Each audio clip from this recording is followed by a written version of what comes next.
अस्सलाम वालेकुम जी, welcome back to my channel. I hope you all are doing well and great. आज का हमारा लेसन है लेसन 27, जिसमें हमने English in Australia and New Zealand पढ़ना है। इसकी हम पूरी हिस्ट्री पढ़ेंगे। इन दोनों टर्म्स को या इन दोनों ममालिक को इकट्ठा क्यों यहाँ पर लेसन की फॉर्म में दिया गया है, इसलिए दिया गया है क्योंकि इन दोनों को इकट्ठा ही लिया जाता है, because there are so many similarities between this two varieties in term of their origin, development and also their linguistic features. ठीक है, अब सिमिलैरिटीज़ हम देख लेते हैं। यहाँ पर जियोग्राफिकल प्रॉक्सिमिटी आ जाएगा। उसके अलावा मीन्स यहाँ पर क्या है कि इनके दरमियान बहुत ही कम डिस्टेंस है, इसलिए इनके दरमियान जो है वो फ्रीक्वेंट माइग्रेशन होती है। लाइक अगर आप ऑस्ट्रेलिया हैं तो आप न्यूजीलैंड जा सकते हैं इजीली, तो आप जाते हैं। तो ये सारी बातें हैं कि यहाँ पर माइग्रेशन भी बहुत ज़्यादा होती है। उसके अलावा क्या था कि कॉलोनाइज्ड भी दोनों को इकट्ठा ही किया गया था, या दोनों इकट्ठे हुए थे। वैसे तो ऑस्ट्रेलिया जो है वो 50 साल पहले कॉलोनाइज्ड हुआ था, इसलिए इसका असर जो होता है वो ज़्यादा है न्यूजीलैंड पर। बट ये दोनों को इसलिए सेम लिया जाता है because there are so many similarities between this two varieties, क्योंकि पास हैं एक दूसरे के, तो इनमें काफ़ी सारे फीचर्स जो हैं वो सेम हैं। ठीक है, अब सिमिलैरिटीज़ देख लेते हैं कि geographical proximity, frequent migration and travel between Australia and New Zealand. उसके अलावा सिमिलर स्टेजेस ऑफ डेवलपमेंट। उसके अलावा colonial varieties related to different varieties of English used by settlers from all over England. Influence of Australian English on New Zealand English. जैसा कि मैंने आप लोगों को बताया है कि ऑस्ट्रेलिया जो है वो 50 ईयर्स बिफोर इससे जो है वो कलोनाइज्ड हुआ था, इसलिए इसका ज़्यादा असर है। तो बताया गया कि influence of Australian English on New Zealand English. उसके अलावा यहाँ पर हमारे पास पीरियड्स ऑफ डेवलपमेंट आ जाते हैं, जिनमें हमारे पास कलोनाइज्ड ऑस्ट्रेलिया की सेटलमेंट हिस्ट्री के बारे में बताया गया कि कलोनाइज्ड एज अ पीनल कॉलोनी इन 1788। ये क्विज में आपको रिपीट हो सकता है। पीनल कॉलोनी किसे कहते हैं?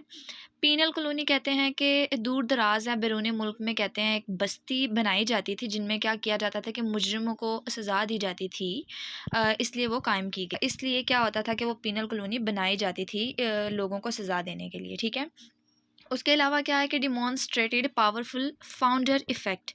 फाउंडर इफ़ेक्ट किसे कहते हैं? फाउंडर इफ़ेक्ट कहते हैं कि किसी एक डायलेक्ट पर या किसी एक लैंग्वेज की वैरायटी पर अर्लीस्ट सेटलर्स जो होते हैं उस लैंग्वेज के, या यूज़र्स जो होते हैं, या आप कह लें जो फर्स्ट जनरेशन होती है उस लैंग्वेज की, उसका इफ़ेक्ट जो होता है उसको हम फाउंडर इफ़ेक्ट बोलते हैं। ठीक है, उसके अलावा पीरियड्स ऑफ डेवलपमेंट में हमारे पास ऑस्ट्रेलियन सेटलमेंट एंड डेवलपमेंट आ जाता है। Influence of south east England variety. England variety अगर देखा जाए तो हमें पता है कि वो क्या है, वो ज़्यादा प्रेस्टिजियस वैरायटी है एक तरह से, तो उसका ज़्यादा इन्फ्लुएंस होता था। और उसके अलावा सेटलर्स जो थे from the south east of England in majority, यानी कि इंग्लैंड के जो साउथ ईस्ट से सेटलर्स थे वो बहुत ज़्यादा तादाद में होते हैं। और relative Prestige of south east variety, जैसे कि मैंने आप लोगों को बताया कि इसकी प्रेस्टिजियस स्टेटस की वजह से भी। हम पीछे लंदन जो है वो उसकी वैरायटी पढ़ के आए हैं कि उसका एक प्रेस्टिजियस स्टेटस है। तो लंदन जो है वो तो इसी में आता है ना, इंग्लैंड का हिस्सा ही है, तो उसका असर तो होगा ही।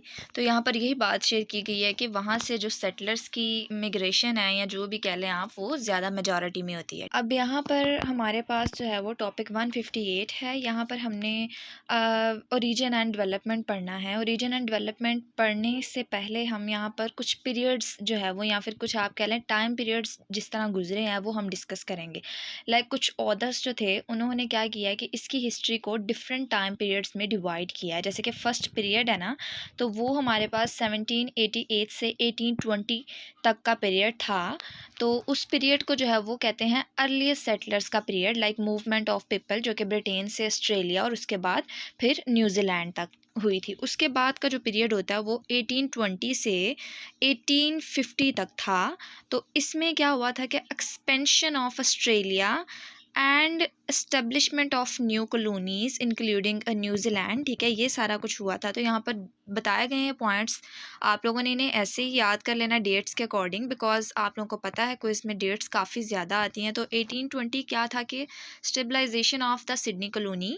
1831 में क्या था जी, founding of the Port Phillip, जिसको हम मेलबर्न कॉलोनी भी कहते हैं। उसके अलावा movement of settlers from Sydney to Port Philip.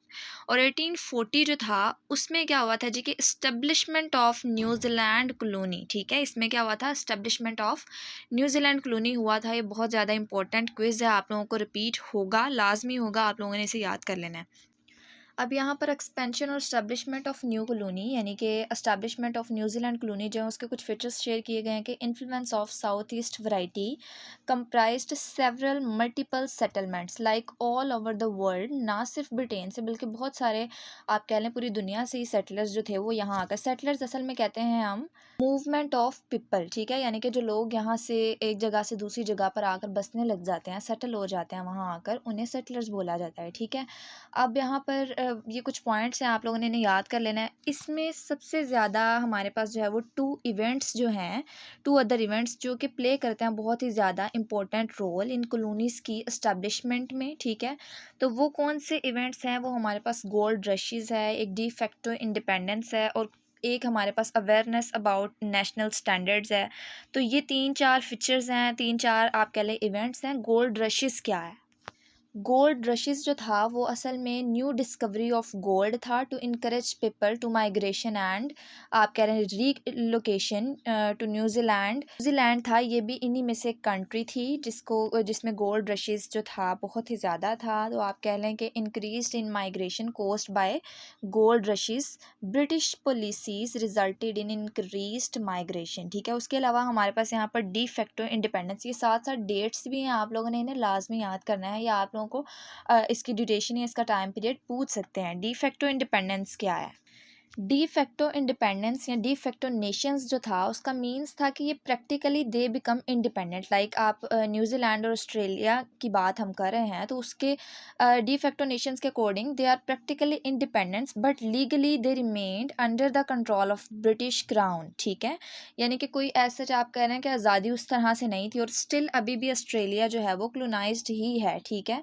तो यहाँ पर डी फैक्टो इंडिपेंडेंस में बताया गया establishment of D facto Nations, तो इनका मकसद क्या था या इनका क्या मतलब था कि प्रैक्टिकली दे बिकम इंडिपेंडेंट, कि प्रैक्टिकली वो आज़ाद तो हैं लेकिन लीगली वो ब्रिटिश क्राउन के अंडर ही हैं, उन्हीं के कंट्रोल के अंडर हैं, ठीक है। तो यहाँ पर बताया गया है कि considering RP standards, RP standard कहते हैं रिसीव्ड प्रोनाउंसिएशन, ठीक है। रिसीव्ड प्रोनाउंसिएशन यानी कि वही ब्रिटिश स्टैंडर्ड जो है उसको फॉलो करना, of England as the norm to compare the local Englishes, ठीक है। अब यहाँ पर ये इंग्लैंड वर्ड बार बार यूज़ किया जा रहा है तो ये यूनाइटेड किंगडम के अंडर। उसके अलावा अवेयरनेस अबाउट नेशनल स्टैंडर्ड्स, इसके फीचर्स क्या थे जी? Awareness about the two Englishes being national varieties, need for having their own standards, यानी कि यहाँ ज़रूरत थी कि वो कोई अपने स्टैंडर्ड्स भी बना सके, सीरियसली स्कॉलरली वर्क कंडक्टेड, ठीक है। तो ये काम उस ड्यूरेशन के दौरान हुआ था। उसके अलावा डेवलपमेंट ऑफ डिक्शनरीज़, ये जो डिक्शनरी थी ये भी 20वीं सेंचुरी के लास्ट में जाकर जो है वो बनाई गई थी या 20वीं सेंचुरी के लास्ट में ही डेवलप हुई थी, तो ये भी काफ़ी देर बाद हुई थी। उसके अलावा codification of the local varieties as standard, expansion of the linguistic diversity due to migration from all over the world, ठीक है। तो ये आप लोगों ने 3-4 पॉइंट्स याद रखने हैं अपने जहन में कि डी फैक्टो इंडिपेंडेंस के अकॉर्डिंग क्या होता था जी कि प्रैक्टिकली तो आप आज़ाद हैं लेकिन लीगली जो है वो ब्रिटिश क्राउन के कंट्रोल के अंडर ही थे, ठीक है। उसके अलावा गोल्ड रशेस बनाने का क्या मकसद था जी कि इनकरेज करना लोगों को to migration and relocation. New Zealand जो था वो भी इन्हीं में से एक कंट्री थी। ये आप लोगों ने कुछ पॉइंट्स जो हैं वो इनको माइंड में रखना है और ऐसा कुछ भी याद करने की ज़रूरत नहीं है, टाइम ड्यूरेशन लाजमी याद रखिएगा, ठीक है। टॉपिक 159 है जिसमें हमने लिंग्विस्टिक फीचर्स पढ़ने हैं, हमने प्रोनाउंसिएशन पढ़नी है। अब जैसे कि यहाँ पर प्रोनाउंसिएशन देख लेते हैं वोवल्स की। इस तरह यहाँ पर सिट है तो ब्रिटिश इंग्लिश के अकॉर्डिंग सिट होता है, लेकिन अगर हम ऑस्ट्रेलियन में देखें तो वो उसमें हम क्या कहेंगे? सीट कहेंगे, ठीक है। इसी तरह न्यूजीलैंड है तो उसमें सट कहते हैं, ठीक है। तो ये कुछ प्रोनाउंसिएशन वर्ड्स हैं, जैसे कि ईयर है तो वो एयर यूज़ करते हैं इसी वर्ड को थोड़ा सा पोलाइटली वे में प्रोनाउंस करने के लिए, ठीक है। ये मैं इसको हाईलाइट कर देती हूँ, आप लोग एग्जांपल्स के तौर पर याद रख सकते हैं इसे भी। इसके अलावा यहाँ पर हमारे पास अनदर फीचर ऑस्ट्रेलियन इंग्लिश का क्या है? Use of हाइपोक्रिस्टिक।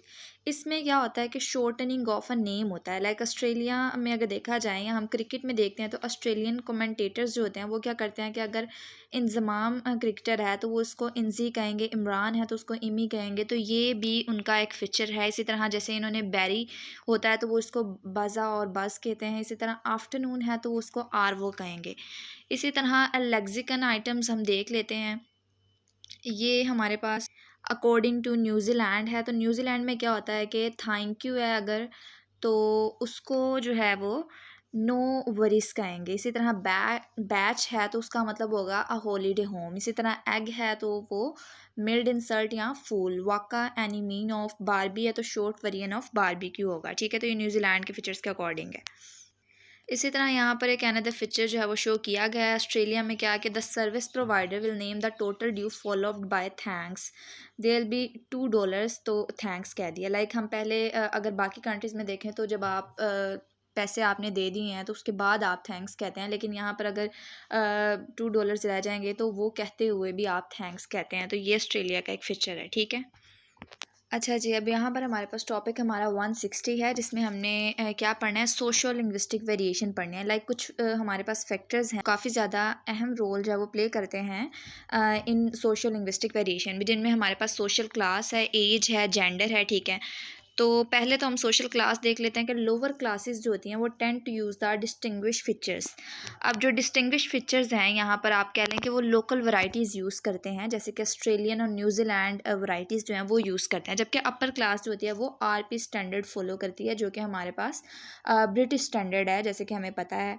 उसके अलावा अगर हम देखें एज वाले फैक्टर में, तो उसमें यंग स्पीकर्स जो होते हैं वो डेमोन्स्ट्रेट करते हैं more distinguish features than older speakers. Like वो ज़्यादा इमोशनल होते हैं कि कौन सी वैरायटी उन्हें फॉलो करनी चाहिए। उसके अलावा जेंडर देखा जाए तो women use more new variants in changes from below. ये कुछ पॉइंट्स आप लोगों ने इन्हें याद कर लेना है, ठीक है।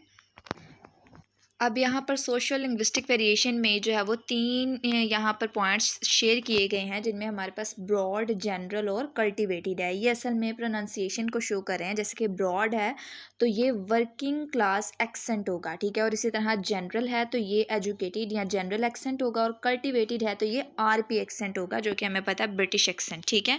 तो यहाँ पर ये बताए गए हैं कुछ फैक्टर्स, जैसे कि ये जनरल है तो the most common type of English spoken in Australia, ठीक है।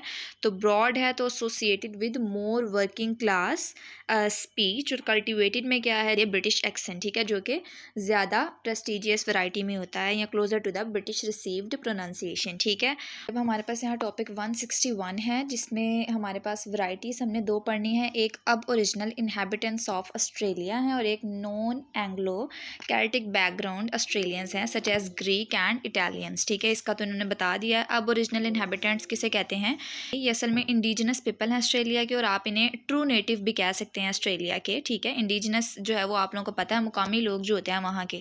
तो इनके कुछ फीचर्स बताए गए हैं कि the early contact between the colonist and the Aborigines resulted in the development of several pidgins, और जो पिजन्स थे वो डेवलप्ड हो गए थे इनटू करियोल्स, यानी कि इसके नतीजे में सारे आए थे। ये कुछ पॉइंट्स इन्हें याद कर लीजिएगा आप लोग, ठीक है। यहाँ पर अगर हम अब ओरिजिनीस जो हैं या ऑस्ट्रेलिया इंग्लिश के जो अब ओरिजिनल लोग जो थे या इनहेबिटेंट्स जो थे, ये जो पहले लोग थे, उनमें अगर के अकॉर्डिंग इंग्लिश को देखा जाए उनकी, तो वो क्या था कि फोनोलॉजी में उन्होंने बहुत सारे वोवल साउंड्स जो थे वो रिड्यूस कर दिए थे। स्ट्रेस शिफ्ट जो थी टू द इनिशियल सिलेबस, और फ्रिकेटिव जो था are replaced by stop at the same place of articulation. यहाँ पर अगर देखा जाए तो फा जो है ये भी फ्रिकेटिव है, और दर जो है ये भी फ्रिकेटिव है, ठीक है। इसी तरह करेक्टरिस्टिक्स देखा जाए अगर अब ओरिजिनल ऑस्ट्रेलियन इंग्लिश की, तो वो मैंने आप लोगों को बता दिया कि कुछ पॉइंट्स थे जिन्हें आप लोगों ने याद रखना है।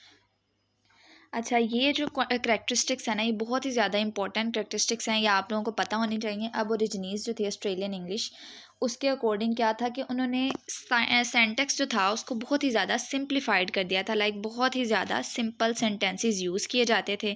उसके अलावा deletion of inflection, possessive and copulas, like के पोसेसिव जैसे हमारे पास अपोस्ट्रॉफी लगती थी एस में, अलीज फूड, तो वो अलीज फूड नहीं कहना, सिर्फ अली फूड। इसी तरह कॉपलस अगर देखा जाए हेल्पिंग वर्ब, तो उसके अकॉर्डिंग क्या था कि अगर हम कहें स्काई इज़ ब्लू, तो उनके अकॉर्डिंग जस्ट स्काई ब्लू हमने कहना है, ठीक है, स्काई ब्लू। तो स्काई इज़ ब्लू जो था, या ये हेल्पिंग वर्ब जो था, या आप कह लें कि पास्ट में अगर हम लास्ट पे ई डी लगा देते हैं या प्लूरल में हम एस लगा देते हैं, तो इन सब की डिलीशन कर दी थी उन्होंने, और बहुत ही ज़्यादा सिंपल सेंटेंसेस यूज़ करते थे। उसके अलावा differences in discourse convention, lack of eye gaze, long inter turn pauses, और उसके अलावा strong preference for agreement. Like आप लोगों को पता होने चाहिए, कुछ पॉइंट्स हैं, इन्हें आप लोगों ने याद करना है, काफ़ी ज़्यादा इंपॉर्टेंट, और ये पेपर में रिपीट भी होते हैं, ठीक है। अच्छा जी, अब यहाँ पर हमारे पास एक वर्ड वॉग स्पीक जो है वो यूज़ किया जा रहा है, ठीक है, न्यू ऑस्ट्रेलियन इंग्लिश। तो the term wog was originally a derogatory term for all non Anglo Celtic migrants to Australia. The term has now been adopted by these group as a mark of solidarity for them and their common experience of migration. ये जो वॉग word है ये इमिग्रांट जो थे, जो insult किए जाते थे ब्रिटिश सेटलर्स के थ्रू, उनके लिए यूज़ किया जाता है। लाइक ऑस्ट्रेलिया एक वर्ड है, तो ये लोग उन वोवल्स को डिफरेंट वे में प्रोनाउंस करते थे जो कि एक रॉन्ग वे होता था, तो उनके लिए ये एक वोग वर्ड यूज़ किया जाता था जो कि एक इंसल्टेड वर्ड था, ठीक है। तो उसके बाद इन्होंने क्या किया कि इन्होंने उसी वे में अपनी इंग्लिश को, लाइक ये अगर हम कहें कि नेटिव स्पीकर्स ऑफ इंग्लिश जो थे इनके साथ कांटेक्ट करते थे ये लोग, तो उनके नतीजे में जो है वो ये काफ़ी कुछ लर्न भी करते थे और इन्होंने अपने आप को जो है वो काफ़ी ज़्यादा चेंज करने की भी कोशिश की। तो इस तरह इन्होंने इस वर्ड को जो है वो वोग स्पीक को अडॉप्ट कर लिया। उसके बाद यहाँ पर बताया गया कि इन्होंने क्या किया कि अरोज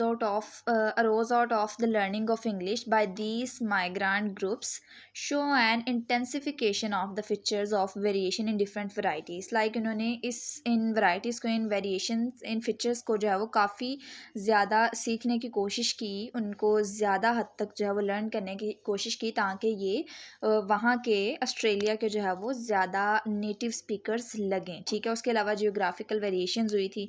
देन हमारे पास टॉपिक 162 है जिसमें हमने न्यूजीलैंड के पढ़ने हैं कुछ वेरिएशन। इसमें हमारे पास जो है वो दो इंपॉर्टेंट टर्म्स यूज़ हो रही हैं। एक हमारे पास मॉरी इंग्लिश है और एक हमारे पास साउथलैंड डायलेक्ट है। मॉरी इंग्लिश असल में किसे कहते हैं, जिस तरह ऑस्ट्रेलिया में उनके नेटिव स्पीकर्स को के लिए अबोरिजिनीज इनहेबिटेंट्स का वर्ड यूज़ किया जाता है, इसी तरह न्यूजीलैंड में मॉरी इंग्लिश का वर्ड भी न्यूजीलैंड के नेटिव स्पीकर्स या इंडिजिनस पीपल को शो करने के लिए यूज़ किया जाता है, ठीक है। अब अगर इसके फीचर्स देखें तो यूज़ ऑफ HRT, तो HRT किसे कहते हैं, ये हाई राइजिंग टर्मिनल है, is used of rising pitch intonation in simple sentences. अगर मैं आप लोग को इसकी एग्जांपल दूं तो एक क्वेश्चन होता है आर यू लेट, लेकिन अगर हम मौरी इंग्लिश में देखें तो ये थोड़ा सा उसकी पिच जो है उसको बढ़ा देंगे और कहेंगे यू आर लेट। तो ये इसकी पिच जो है वो ज़्यादा करके ये लैंग्वेज यूज़ की जाती थी। उसके अलावा merging of year air sound और यूज़ ऑफ न्यूजीलैंड टैग तो ये वाले वर्ड्स जो थे वो यूज़ किए जाते थे। इसी तरह इसके अगर हम साउथलैंड डायलेक्ट को देखें तो based on the early settlement pattern of settlers of Scottish background, और जो आर साउंड था उसको भी इन्होंने काफ़ी हद तक जो है वो ख़त्म करने की कोशिश की थी। कुछ चीज़ों को जो है वो उन्होंने ऐसे रिटेन रखा था जैसे कि नर्स कर्स। तो ये कुछ पॉइंट्स थे, कुछ फीचर्स थे जो कि याद करने वाले थे, उनको याद रखना ज़रूरी है क्योंकि एग्ज़ाम में अगर आप लोगों को आए तो आप लोगों को पता होना चाहिए। बाकी थ्योरी वाला लेसन था ये और थोड़ा लेंथी भी था। आई होप सो कि आप लोगों को समझ आई होगी। इजी वर्ड्स में, इजी वे में मैंने आप लोगों को पढ़ाने की कोशिश की है। बाकी अगर लेसन अच्छा लगा है तो इसको अपने दोस्तों के साथ शेयर करें जिनका ये सब्जेक्ट है। दुआओं में याद रखिएगा। अल्लाह हाफिज़।